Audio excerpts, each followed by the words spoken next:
Ladies and gentlemen, to Rebels TV for another week, our 5th episode of the season and our first, where we encounter a development round in the TAC Cup. Shaun Kelly's my name. Joining me, as he does every week, is our AFL Victoria Talent Manager, Phil Partington. Pardo, welcome back, mate. G'day, Shaun. Good to be back. Mixed bag of results of the Rebels this week.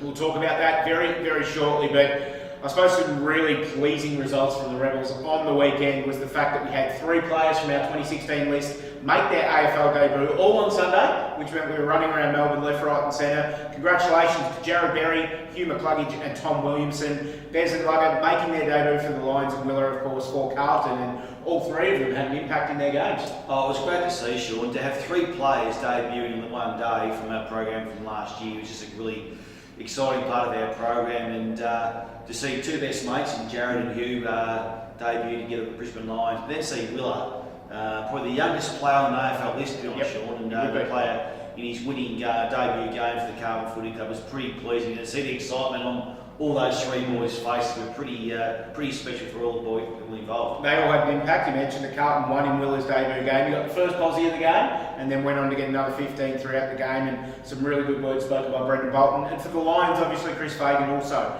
very impressed with Jared Berry and Hugh McCluggage's performance. And how's Bez's reaction for the goal that he kicked as well in the third quarter? Well, yeah, it's every boy's dream, I think, Shaun, to kick a goal on debut, and credit to the Brisbane Lion players. I think there's about 18 players on the field. Everyone on the field got to just to celebrate the goal, and it also just shows what the regard they've got to young Bez, the Brisbane Lions.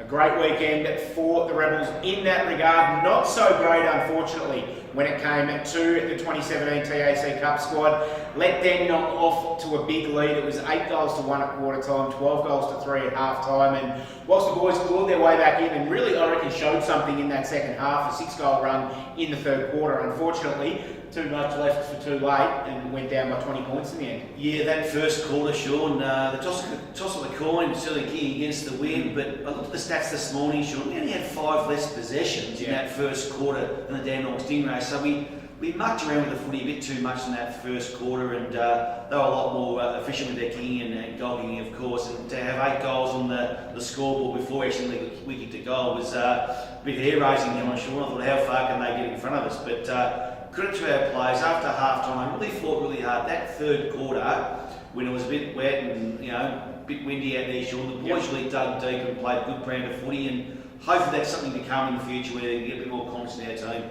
Got to a stage in that last quarter, I think we kicked the first goal of the last quarter and got to within 13 points, and we've all started looking at each other and thought, well, if we get one more here. Unfortunately, though, Dandenong getting the ball down the other end, and very polished performance by the Stingrays, kicking a goal and really putting us to bed there. Zip 3. The positive out of that, this time last year, we were also sitting here looking at this with a game up against the Cannons coming up in round 4, also Zip 3. Yeah, Shaun, we always take a while to get together, and we're different than other TAC clubs and probably the Metro teams. We train one night a week, and we got the players together 3 weeks ago, basically, or 4 weeks ago. So we're getting to know each other's game style and learning Fitzy's game style, and look, I'm not too fussed about it. It's about development anyway, Shaun. The boys are playing well, our good players are playing well, and boys are getting opportunities to play TAC Cup, which is the greatest part about it, Shaun. Player of the week on the weekend, thanks to Mars, fantastic supporters of our Rebels program for many, many years now. This week, it's our leadership group that is standing up and being counted this year. We've had Flynn Appleby, we've had Callum Wellings, and this week another one of our leadership group, big Lloyd Meek. He's had a fantastic start to the season. Oh, his third quarter was outstanding. I thought he really got us going. He's big, he's aggressive at the moment. He's giving our players the first use of the football, and credit to Meek. He's changed his game a little bit. He's been giving some really good feedback on how to improve, and he's doing everything he possibly can to give himself the best out of himself, Shaun. And we caught up with him after the game. Our Mars player of the week for round 3, Lloyd Meek. We're here with our Mars player of the day for round 3, Lloyd Meek. Meekie, in the end, a 20-point victory. Unfortunately, they jumped us in the first quarter, and in the end, that was the game. Yeah, very true, Shawnee. We a bit of sleep in the first half. Not really sure what had happened, but I'm glad that we came out to prove something in the second half. The boys had a bit of intent, and hopefully we can take that into the start of our next game. Positive sign in that second half, because it's really where we fell down in the first 2 games, and today, especially in that third quarter, really came out and put the frighteners on the Stingrays. Yeah, definitely. I really believe that we had them, and I think a lot of the boys did, and we got close, and we know we can match it with them now, and even we talked about it as a midfield group now that we strung together 2 good quarters.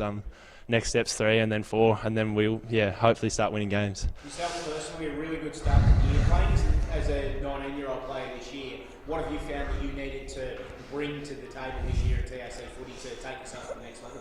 I've had a lot of feedback on my physical presence around the ground. Really trying to work on my aggression and really helping out the midfielders as best I can with hit-outs and taking more marks, my positioning around the ground. Just trying to improve in all my areas of the game so I can become a better player. And finding yourself as a leader in what is essentially a fairly young group this year, how have you embraced that leadership? Oh yeah, I love it. I love. We've got an unreal group of boys. Even though we've had 3 losses, that we've gelled that well as a group, and I think to be in the leadership group of that, I'm really honoured, and hopefully we can have a good second half of the year.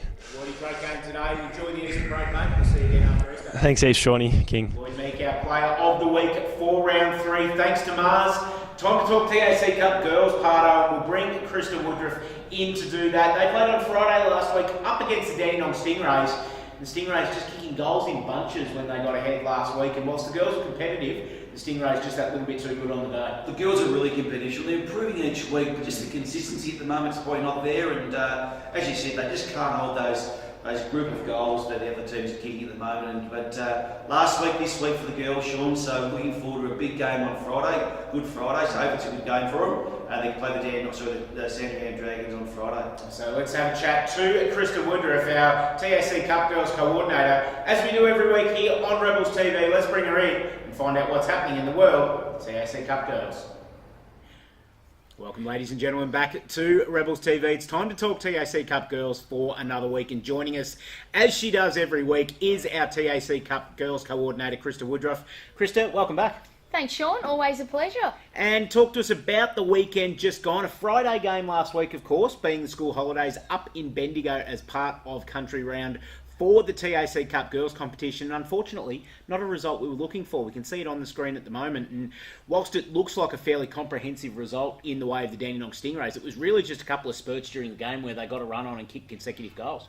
Yeah, the day was, it was fantastic weather for footy. The ground up there, the ground up there is amazing to play on. I would have loved to be playing actually on the day. Our girls have really good run and they finish the game really well. As you said, Dandenong just happened to get a few goals in spats over the course of the game, and we just couldn't convert.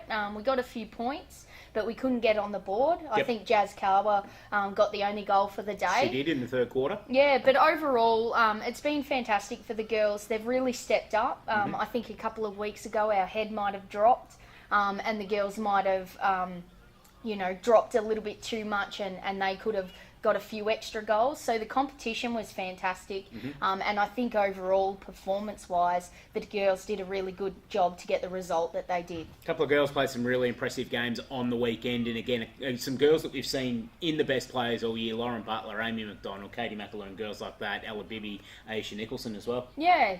I think Ella Bibby was really, really strong over the course of the 5-round season. She's been a really dominant player in through the middle and a target up forward for us as well. But she really asserted her dominance over the weekend, which really helped the girls to continue to keep the game flowing. And Lauren Butler is always a fantastic player behind the ball and has really good skill to assert her authority over the course of the game. Beautiful segue into our Mars Player of the Day segment for this week, and it was number 44, Ella Bibby. A great game by her on the weekend, Krista. Yeah, fantastic game, and like I said, she's a really strong individual, good mark, good left foot as well.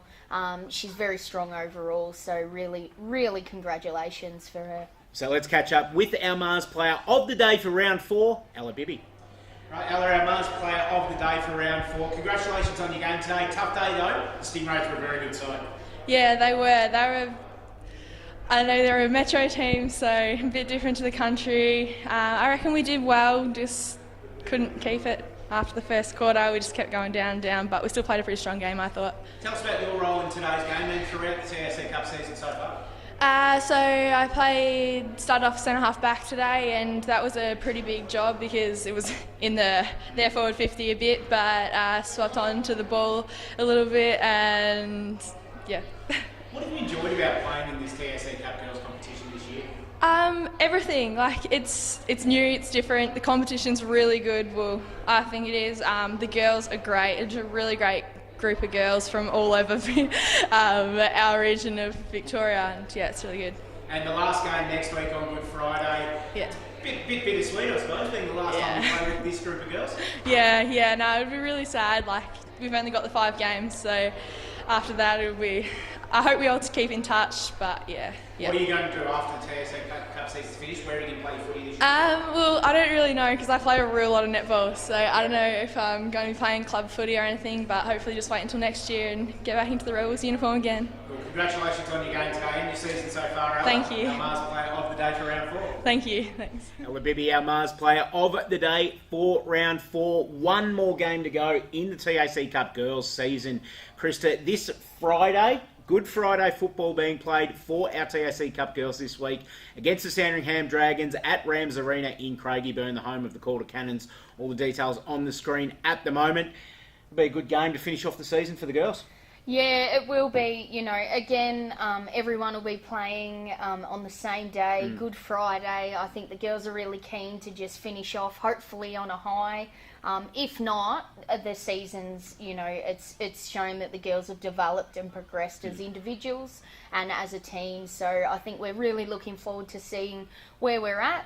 And hopefully coming off with a bit of a win. It's going to be a great day. So if you're not doing anything and feel like a bit of a drive, head down to Rams Arena in Craigieburn and check out our TAC Cup Girls for the last time this season. And speaking of for the last time this season, it's not you today, but next week we'll have you on to wrap up the TAC Cup Girls game against the Sandringham Dragons as well as our TAC Cup Girls season. Krista, we're looking forward to that. Yeah, I'm looking forward to the last episode. Unfortunately, it'll be the last one until next time, but I'm sure, you know, we'll only have good things to say about the program. And some really good work done at Eureka Stadium during the week. The lockers in the change rooms, they all have the girls' and the boys' names on them at the moment. So at the home of the Rebels, our TAC Cup Girls recognised there. Each locker has the girl's name on it, which is a really good achievement. Yeah, really exciting, and it just shows how much of a unit we are at the Rebels, that the girls get the opportunity to have their names on the lockers with the boys, and I think they're really excited about it. Thanks for joining us once again this week, Krista. Thank you. And thank you for joining us for our TAC Cup Girls segment. Let's throw it back into the studio and talk about what's going to happen during this TAC Cup development round. We're also going to see who we're going to go inside 60 with, thanks to Bluegum Clothing. All that coming up right now. Krista Woodroffe, our TAC Cup Girls coordinator, and good luck to the girls this weekend, as we saw on the screen, 3:30 p.m. on Good Friday against the Sandringham Dragons in their final TAC Cup Girls game of 2017. Inside 60 Pardo, thanks to Bluegum Clothing, one of the most popular segments on Rebels TV every week. And this week, it's one of the members of our leadership group. He actually asked me and said, when am I going on Inside 60? Because I didn't get a chance last year, and I really, really want to do it. Flynn Appleby. Bit of confidence about the boy, Shaun, so hopefully he delivers in 60 seconds. Yes, let's have a look at it. Inside 60, thanks to Bluegum Clothing with Flynn Appleby.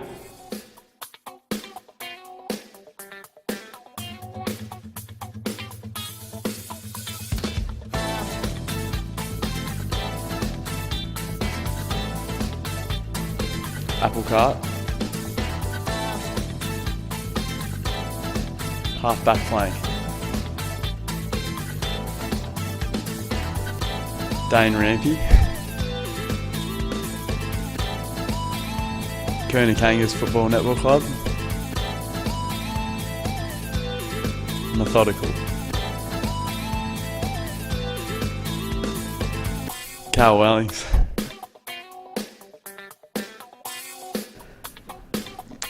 Jordan Johnson.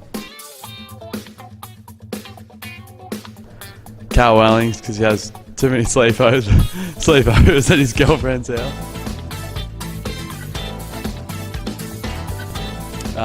Debuting for the Rebels.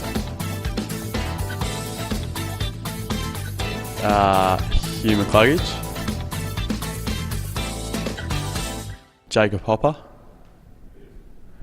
Flynn Appleby, thanks to Bluegum Clothing, inside 60, not a bad job, and I suppose it's good to see that the first inside 60s we've had have been St Patrick's College kids, so we changed it up a little bit. We've got Flynn in there, who of course at uni now, former Ballarat and Clarion College student, and just a little bit different with his perception on most annoying and things like that. Very different, Shaun. I call him the rain man of our group too, Shaun, so we'll give a bit of a highlight package later on why we call him the rain man. Yes, some very interesting insights that we found out there. Yeah, freaked me out, to be honest, Shaun, but he's a great young character for our football club, and well done, Flynn. Well done to Flynny, a fantastic job. This weekend, Pardo, no Rebels, no TAC Cup game this weekend. One of the 5 development rounds that the TAC Cup will hold this weekend. So the boys, most of them, get a week off Rebels footy. There's not a lot of local footy going on. The Hampton League are off this weekend. Some of the other leagues are on.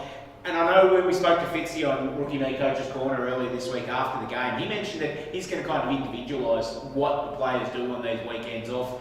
What do you kind of see players doing? And obviously it's a case-by-case basis where you've got some that'll go back to local footy, some that'll just have a bit of a rest. Have you got a preferred method at all? I think this weekend, especially Shaun with Easter, and the boys have had a huge workload over the last 2 months. They really haven't had a weekend off, so hopefully put their feet up and relax, spend some time with their family over Easter, and refuel the batteries, recharge the batteries, Shaun, for next week when we play the Colbert Cannons. And but we have got 6 players, Shaun, that are involved in a Vic Country trial game against the Metro team on Friday, Good Friday at Icon Park. So those boys will come into camp on Wednesday. It's just initial squad at the moment, Shaun. So we've got 55 boys, not including the AFL Academy boys, that will play in 2 games, and from there, over their performances over the next month and a half, we'll get down to a final squad that will play in the AFL National Championships. It's an interesting concept, bringing the players in. It's very much like when we did at the start of the year, where we invited the best kids in from the region. This time it's the best kids from within Vic Country and the state are getting invited in, and we're lucky enough to have 6 players invited in.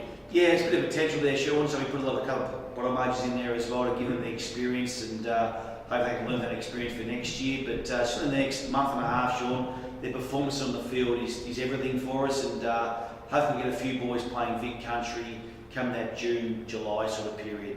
What's on for the weekend off, Bardo? No weekend off, Shaun. Certainly with Vic Country, my involvement with Vic Country, looking for that, but probably spending some time with the family on Saturday and Sunday and Monday, Shaun, because you work in the footy world, you don't get too many weekends off. So spend some time with the family, hopefully, and encourage them out there to drive safely as well, Shaun, and stay safe on the roads. Yeah, definitely. There's going to be a lot of people driving away for Easter, and if we get weather like we did this past weekend, it's definitely a weekend to make sure that you are dotting every I and crossing every T when you're driving on your holiday this weekend. That's all for Rebels TV this week. Pardo will be back next week to preview our big Anzac Day clash against the Calder Cannons, our traditional Anzac round clash. Also, we'll wrap up the TAC Cup Girls season next weekend after our final game. Thanks for joining us. Thanks, Shaun. Happy Easter, everyone. Thanks for joining us as well. Hope the Easter Bunny's kind to you this weekend, and we'll see you next Wednesday night on Rebels TV.